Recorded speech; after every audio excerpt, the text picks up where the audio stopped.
SJ மாந்திரிகம். இந்த மாந்திரிகத்தில் இப்போ சொல்லப்போகும் இந்த மையானது கை கால் முடக்கிறது எப்படி, அதை கேட்டிங்கனாக்கா ஒருத்தர் முடமாக்கிறதுக்கு உண்டான மை எப்படி செய்கிறதுன்றதை பற்றி கேட்டிருக்கீங்க.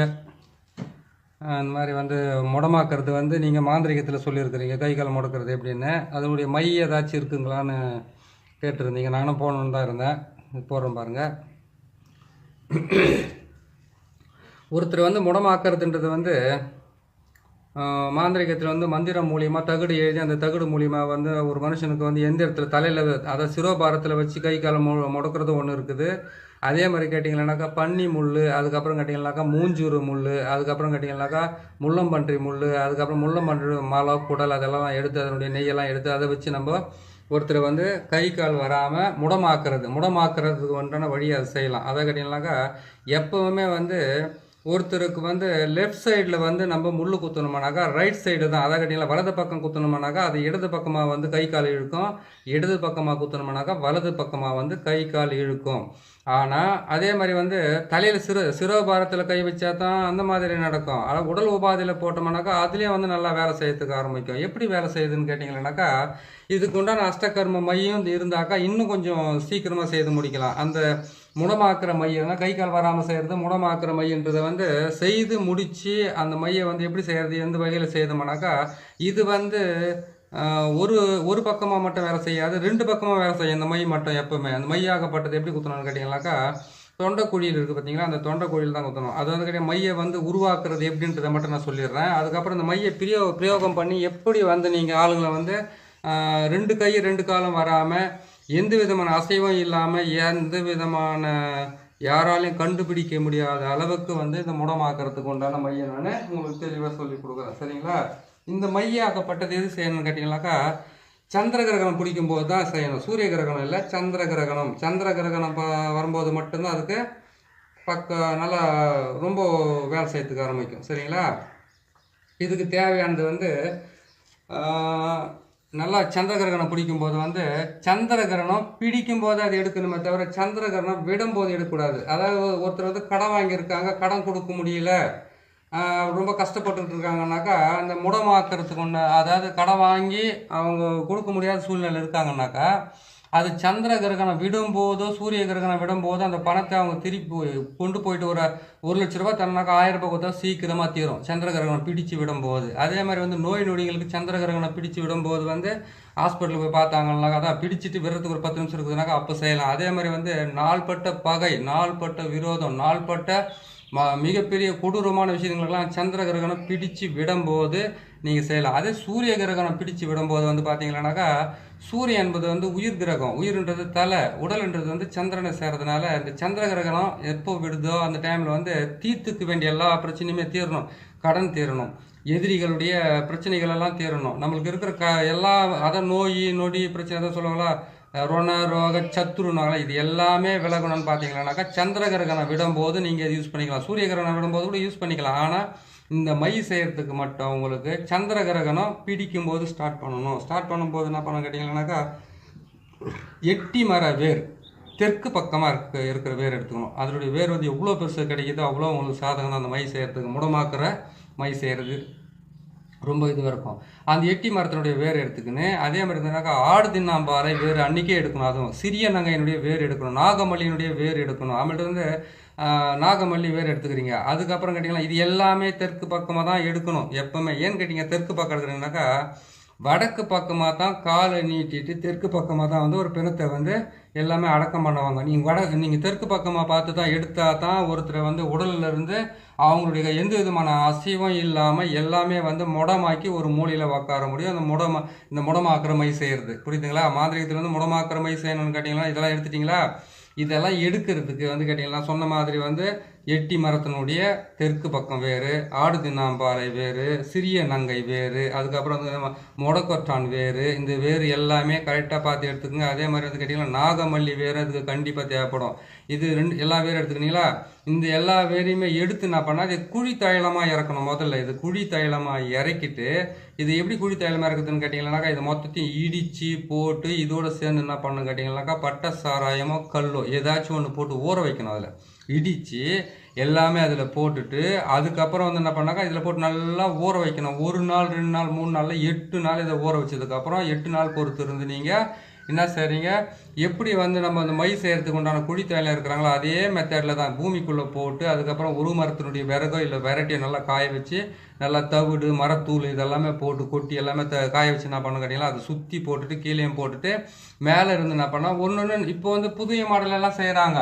கீழே கேஸ் பற்ற வச்சுட்டு பானையை வச்சுட்டு அதுலேருந்து நம்ம 2 பழுப்பு போட்டு எடுத்துருவாங்க. அந்த பழுப்பு போட்டு என்ன பண்ணுவாங்கனாக்கா அழகாக இறக்கி அதை வந்து மையாக்கி வச்சுக்கிறதுக்கு ஆரம்பிச்சிருக்கிறாங்க. நீங்கள் அப்படி கூட செஞ்சுக்கலாம். ஆனால் ஊற வைக்கிறது மாதிரி தான் கல்லில் தான் ஊற வைக்கணும். கல்லில் ஊற வச்சு நீங்கள் அதை என்ன பண்ணுறீங்கன்னா அதை இறக்கிடுங்க. அது இறக்கிட்டு முடிச்சுட்டு உடனே என்ன பண்ண கேட்டிங்கனாக்கா உங்களுக்கு கிடைச்ச அதிர்ஷ்டம் தான். ஏன்னு கேட்டிங்கன்னாக்கா ஒரு மண்டை ஓடு உங்களுக்கு கிடைக்குதான்னு பாருங்கள். அது இந்த மண்டை ஓடு தான் பெண்ணுடைய மண்டை ஓடு தான் இல்லை ஆணுடைய மண்டை ஓடு தான் கிடையாது. அப்படி உங்களுக்கு அந்த மண்டை ஓடு கிடைக்கலனாக்கா தெருவில் வந்து எங்கேயாச்சும் பார்த்தீங்கன்னா நாய் செத்து கிடக்கும் அப்படின்னு கேட்டிங்களானாக்கா ஏதாச்சும் பூனையோ நாயை செத்து கிடந்தாக்கா அதனுடைய மண்டை ஓடு கிடைச்சா கூட சந்தோஷமான விஷயம் தான். ஏன்னு கேட்டிங்கனாக்கா இது மண்டை ஓட்டில் வச்சு தான் இதை வந்து இந்த குழி தைலமே இறக்கணும். நீங்கள் அந்த குழி தைலத்தை இறக்கிட்டு என்ன பண்ணுறீங்கன்னு கேட்டிங்களானாக்கா இறக்கிட்டீங்களா, இறக்கிட்டோன்னு என்ன பண்ணுங்க கேட்டிங்கனாக்கா இதை மயானத்தில் மட்டும் ஒரே ஒரு 8 நாள் மட்டும் இதை வச்சு புதைச்சிட்டு அந்த 8 நாளைக்கு வந்து 8 எலுமிச்சை பழம் மட்டும் பலி கொடுங்க. கோழியோ இதுக்கு எதுவுமே பலி கொடுக்க இதில். ஏன்னு கேட்டிங்கனாக்கா நீங்கள் எடுத்திருக்கிற மூலிகையை வந்து சூரிய கிரகணம் பிடிக்கும்போது எடுத்ததுனால இதுக்கு வந்து நீங்கள் உயிர் பலி நீங்கள் கொடுக்கவே கூடாது.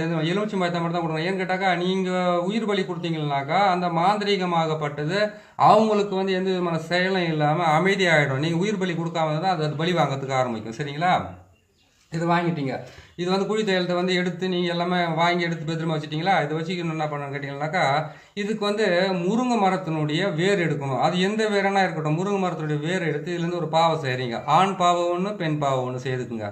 ஆண் பாவையோ பெண் பாவையோ இது செய்து முடிச்சுட்டு என்ன பண்ணணும் கேட்டிங்கனாக்கா ஒரு ஆணை வந்து கை கால் முடக்க சொல்கிறாங்க, ஒரு பெண்ணை வந்து கை கால் முடக்க சொல்கிறாங்க. சரி, 2 பேருமே முடக்க சொல்கிறாங்க அப்படின்னு கேட்டிங்கனாக்கா அந்த 2 பொம்மைக்கு என்ன பண்ணோம், ஒரு பெண்ணுக்கு உண்டான லட்சணத்துக்கு என்னென்ன வேணுமோ அதுக்கு வந்து பொட்டு வளையல் மஞ்சள் அதுக்கப்புறம் கேட்டிங்கன்னாக்கா அதுக்கு வந்து பட்டு துணி இல்லை எந்த துணினா போட்டலாம், பட்டு துணி ஏதாவது ஒரு துணி பெண்ணாவும் ஆணாவும் தனியாக பாவிச்சு அதுக்கு என்ன பண்ண கேட்டிங்களா அதை செய்து முடிச்சுட்டு அந்த ஃபோட்டோ ஒன்று இருக்குது பார்த்தீங்களா, அதான் அந்த யாரை முடமாக்க சொல்கிறாங்க பாரு, கை கால் வராத மாதிரி முடமாக்கிடுங்க அவங்களுக்கு அப்படின்றாங்க இல்லையா.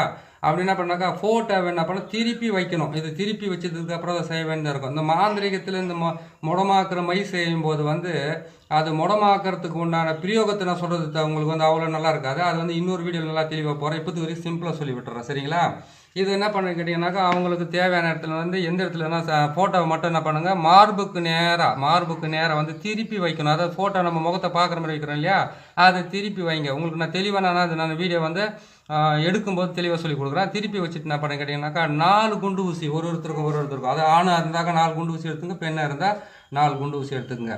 இந்த 4 குண்டு ஊசியில் என்ன பண்ணணும்னு கேட்டிங்களானாக்கா இதை வந்து சூரிய கிரகணம் பிடிக்கும் போது இந்த வேரெல்லாம் எடுத்துட்டீங்க, எப்போ வேணாலும் நீங்கள் குழி தேலம் போட்டுட்டீங்க, மயானத்தில் புதைச்சிட்டிங்க, 8 நாள் பொறுத்து இருந்து நீங்கள் ஒரு நாளைக்கு ஒரு எலுமிச்சை பழத்தை கொடுத்து 8 நாள் பொறுத்து நீங்கள் எடுத்துட்டு வந்தீங்க. அது வீட்டுக்குள்ளே வைக்கக்கூடாது, வெளியில் தான் வைக்கணும். சரிங்களா, வீட்லேயோ நீங்கள் சாமி கும்பிட்ற இடத்து அந்த வேர்னுடைய தைலத்தை கொண்டு வந்து நீங்கள் வீட்டில் வச்சிங்களா நீங்கள் வச்சுருக்கிற சாமியெல்லாம் ஓடிப்படும். புரியுதுங்களா, இதுவே வந்து கேட்டிங்கன்னாக்கா எந்த வீட்டில் எடுத்து வச்சாலும் அந்த வீட்டில் தெய்வத்தினுடைய கடாட்சியம் இல்லாமல் போய்ட்டு மகாலட்சுமி கடாட்சியம் இல்லாமல் போய்ட்டு அந்த வீடு விரிச்சு ஓடி போடும்.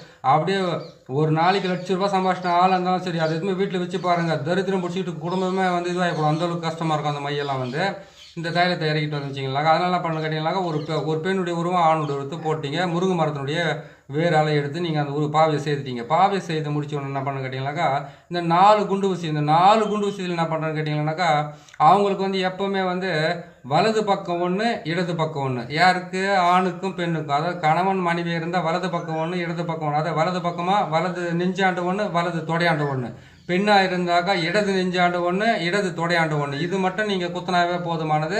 இதில் நீங்கள் எப்படி குத்துறீங்களோ அதே மாதிரி பார்த்தீங்கன்னாக்கா அவங்களுக்கு உடம்பெல்லாம் ஊசி குத்துறீங்களா 2 கை 2 காலுமே வராத அசைவற்று போய் நாக்கு ஒரு பக்கம் கீழே தள்ளிக்கிட்டு நுரையா வந்துக்கிட்டே இருக்கும்.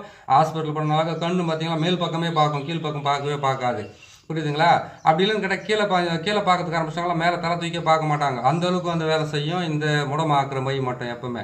நீங்கள் இது வந்து என்ன பண்ண கேட்டிங்கன்னா இதை செய்து முடிச்சிட்டீங்க. செய்து முடித்த உடனே என்ன பண்ணீங்கன்னா பொம்மையை செய்து முடித்த உடனே இதை கொண்டு போயிட்டு புதைக்கிறதுக்குன்னு ஒரு இடங்குது. இது மயானமோ இல்லைன்னு கேட்டால் ஏரியோ ஆறோ இது எங்கேயுமே புதைக்க வேண்டியது. இது மலையில் தான் புதைக்கணும் தேவை. மலைங்களில் வந்து கேட்டிங்கன்னாக்கா சகுனி முள்ளுன்னு சொல்கிறாங்க பார்த்தீங்களா, இந்த சகுனி முள்ளை கீழே புதைக்கணும். அப்படின்னு கேட்டிங்கன்னா சீக்க முள்ளுன்னு சொல்லுவாங்க. சீக்க முள் நீங்கள் என் பக்கம் சீக்க முள் சொல்லுவாங்க, அந்த பக்கம் எப்படி சொல்லுவாங்கன்னு தெரியல. அதான் கேட்டிங்கனாக்கா அதில் பழமெல்லாம் பார்க்கும். பழமெல்லாம் வந்து நல்லா சிவப்பு சிவப்பாக வந்து பழுக்கிறத பார்த்துருக்கோம் நம்ம. அது வந்து சிவப்பாக இருக்கும். அந்த பழத்தை சாப்பிட்டீங்கன்னா இனிப்பு, புளிப்பு, துவர்ப்பு, கார்ப்பு, கசப்புன்னு சொல்லக்கூடிய 5 வகையான சுவையாக இருக்கும். அது காயை கூட நல்லா மென்று சாப்பிடலாம். ஆனால் அது அந்த முள்ளை எடுத்து இந்த பக்கம் தான் முள் இருக்குன்னு தெரியாது, அது எல்லா பக்கமே முள்ளை இருக்கும். அது இலை கூட முள்ளாவே இருக்கும். அதில் அந்த மாதிரி இருக்கும் அந்த முள். அந்த முள்ளுக்கு கீழே வந்து இது புதைக்கணும். அப்படி இல்லைன்னு கேட்டிங்கன்னா அந்த முள்ளை கொண்டு வந்து நீங்கள் இடித்து அதில் வந்து இப்போ வந்து நம்ம விபூதி சாம்பல் செய்கிறோம் இல்லையா, அந்த சாம்பல் மாதிரி செய்துட்டு அது உடம்பெல்லாம் பூச்சிட்டு எங்கே வேணாலும் புதிக்கலாம். ஆனால் அப்படி இல்லைன்னு கேட்டிங்கன்னாக்கா இது வந்து அந்த செடிக்கு கீழே தான் கொண்டு போய் புதைக்கணுன்றது ஒரு ஒரு ஒரு பெரிய விஷயமே இருக்குது. சரிங்களா? இது என்ன பண்ணீங்க, அது மாதிரி செய்யலாம். அப்படி இல்லைன்னா சகுனி முள்ளுன்னு சொல்லியிருக்கோம் பார்த்தீங்களா, அந்த சகுனி முள்ளுடைய செடி கீழே பார்த்தீங்களா. அப்படி இல்லைன்னு கேட்டிங்கன்னா அந்த சகுனி முள்ளோட இடத்த அந்த இதெல்லாம் எடுத்துகிட்டு வந்த அந்த இடத்துல இருந்து மொத்தத்தையுமே சுட்டி அரிச்சு அதனுடைய மொத்தமே உடம்பு பூரா போட்டு நீங்கள் பூசின உடனே அவங்களுக்கு வந்து கை காலம் முடங்கிறதுக்கு ஆரம்பிச்சிடும். 2 கையுமே 2 காலம் வரணும்னா உடம்பெல்லாம் ஊசி குத்திடுங்க. உச்சந்தலையில் 1, 2 கண்ணில் 2 ஊசி சுற்றணும். அந்த தைலத்தை தொட்டு தொட்டு தொட்டு தான் இது சொல்லணுமே. செய்கிறதுக்கு உண்டான நாள் வந்து கேட்டிங்கன்னாக்கா நீங்கள் சூரிய கிரகணம் வந்து திங்கக்கிழமை பிடிக்குது, செவ்வாய்க்கிழமை பிடிக்குது, புதன்கிழமை பிடிக்குது, வேலைக்கிழமை பிடிக்குது, வெள்ளிக்கிழமை பிடிக்குது, சனிக்கிழமை எந்த நாளில் வந்து அந்த சந்திர கிரகணம் சூரிய கிரகணம் பிடிக்குதுன்னு நீங்கள் எடுக்கிறீங்களோ அதே நாளில் தான் அதை செய்யணும். திங்கக்கிழமை வந்து சந்திர கிரகணம் பிடிச்சதா, வர திங்கக்கிழமை அன்றைக்குள்ள அதை ரெடி பண்ணி வச்சுட்டு அதை செய்யுங்க. இல்லை அடுத்த திங்கக்கிழமை கூட செய்யுங்க, ஒன்றும் தப்பே கிடையாது. திங்களுக்கு இந்த எடுத்தீங்களா திங்கக்கிழமை தான், செவ்வாய்க்கிழமை எடுத்தீங்களா செவ்வாய்க்கிழமை தான், புதன்கிழமை எடுத்தீங்களா புதன்கிழமை தான். அந்த மாதிரி வந்து நாளை நிர்ணயிச்சிக்கங்க. நாளை நிர்ணயிச்சு கரெக்டாக அந்த நாளில் செய்தீங்கன்னாக்கா இந்த முடமாக்குற வேலைங்களாம் வந்து ரொம்ப அருமையாக நடக்கும். அதே மாதிரி கேட்டிங்கன்னாக்கா 2 கை 2 கால் வந்து வராது போகும். நாக்கு வந்து ஒரு பக்கம் கீழே விழும், நம்மளுக்கு கழுத்து வந்து ஆடிக்கிட்டே இருக்கும், உடம்பெல்லாம் உதிரிட்டு கீழே ஏறி நடக்கும்போது கை கால்லாம் வந்து அப்படியே கழுண்டி கீழே விழுந்துடுற மாதிரியே இருக்கும். அவங்களால நடக்கவும் முடியாது, வர முடியாது. எந்த ஹாஸ்பிட்டல் போனாலும் செக் பண்ணலாம், அவங்களுக்கு வந்து நடக்கவே நடக்காது. இதுக்கு எப்படி இதுலேருந்து கட்டுலேருந்து உடச்சி எடுத்துகிட்டு அவங்க வந்து இது பண்ணுறதுன்னு கேட்டிங்கன்னாக்கா அது இன்னொரு முறை வந்து ஒரு பாவையே செய்து அது வந்து கேட்டிங்கன்னாக்கா இந்த முடமாக்குற மை செய்து இப்படி செய்திருப்பாங்க. அதான் முடமாக்குறது எப்படின்றது செய்திருக்காங்க. இதுலேருந்து இப்படி எடுத்தால் தான் சரியாக வரன்றது நான் இன்னொரு பதிவில் உங்களுக்கு நான் தெளிவாக போகிறேன். சரிங்களா? இதுக்கு வந்து எந்த காரணத்தை கொண்டு எந்த மந்திரமும் தேவையில்லை. நீங்கள் வந்து நேற்று சொன்ன மாதிரி நீங்கள் எந்த தெய்வத்தை வச்சு நீங்கள் பண்ணுறீங்களோ அஷ்ட கர்மத்தில் வந்து கெட்ட மந்திரங்கள் இருக்குது. இப்போ கை காலம் முடக்கிறதுக்கு உண்டான அதான் எல்லாம் செய்கிறோம் இல்லையா, நம்ம வித்வேசனெல்லாம் செய்கிறோம். அதுக்கப்புறம் கேட்டிங்கனாக்கா ஒருத்தர் வந்து பேதனம் செய்கிறோம், பேதனத்துக்கு உண்டான மந்திரத்தை சொல்லிக்கலாம். இல்லைன்னு கேட்டிங்கனாக்கா நீங்கள் வந்து துஷ்ட தேவதைன்னு சொல்லக்கூடிய காளி, அதுக்கப்புறம் பார்த்தீங்களானாக்கா சின்னமஸ்தா, அப்புறம் பார்த்தீங்கன்னாக்கா எந்தெந்த தெய்வம் வந்து துஷ்ட தெய்வமாக இருக்குது பாருங்கள். அந்த துஷ்ட தெய்வத்துங்களை வந்து நீங்கள் தாராளமாக இதுக்கு வந்து அந்த மந்திரத்தை சொல்லிவிட்டு நீங்கள் பிரயோகம் பண்ணிக்கலாம். இல்லை நீங்கள் வந்து எந்த தெய்வத்தை வணங்கிக்கிட்டு இருக்கிறீங்களோ அந்த தெய்வத்துடைய மந்திரத்தை சொல்லிவிட்டு நீங்கள் பிரயோகம் பண்ணிக்கலாம். அப்படி இல்லைன்னு கேட்டிங்கன்னாக்கா ருத்ரதேவனுடைய மந்திரத்தை சொல்லிவிட்டு நீங்கள் வந்து பிரயோகம் பண்ணிக்கலாம். அப்படி ருத்ரதேவனுடைய மந்திரத்தை சொல்ல முடியலன்னு கேட்டிங்கன்னாக்கா கை கால் முடக்கிறதுக்கு நான் வந்து சில மந்திரங்கள் இருக்குது. அந்த மந்திரங்கள் எல்லாம் வந்து நான் பொறுமையாக சொல்லி கொடுக்குறேன். ஏன்னு கேட்டிங்கன்னாக்கா மந்திரம் வந்து நீங்கள் கரெக்டாக அந்த கிரகணத்தில் தான் எடுப்பீங்களா, எடுத்தால் தான் அந்த மந்திரத்தை பிரயோகம் பண்ணணும். அது எடுக்காமல் பிரயோகம் பண்ணக்கூடாது. நான் பாவையை செய்து அந்த ஊசியை எப்படி குத்துனாக்கா உடம்பெல்லாம் எப்படி குத்துறது, கை கால் 2 கை கால் வராத மாதிரி செய்கிறது எப்படி, ஒரே கை கால் ஒரு கால் வராத மாதிரி செய்கிறது எப்படி, இல்லை உடம்பெல்லாம் வந்து பார்த்தீங்கன்னாக்கா ஊசி குத்துன மாதிரி இருக்குது, கை கால்லாம் ஊசி குத்துன மாதிரி இருக்குது, தலையிலலாம் ஊசி குத்துன மாதிரியே இருக்குது, அப்படியே புடுங்குது உடம்பெல்லாம் அப்படின்ற மாதிரி பண்ணுறாங்க பார்த்தீங்களா. அதை கூட வந்து சாம்பல் வச்சு செய்யலாம். அது குத்தி விட்டுட்டோம்னா உடம்பெல்லாம் அப்படியே அனல் கண்ட உடம்பெல்லாம் வந்து அப்போ அங்கங்கே கட்டி மாதிரியும் கொப்பளம் மாதிரியும் வந்து நோயே நல்லாவாத அளவுக்கு வந்து கொடூரமாக இருக்கும். அந்த வேலையை எப்படி செய்யறதுன்றது உங்களுக்கு நான் தெளிவாக சொல்லித்தரேன். சரிங்களா? இதே மையை வச்சு தான் செய்யலாம்.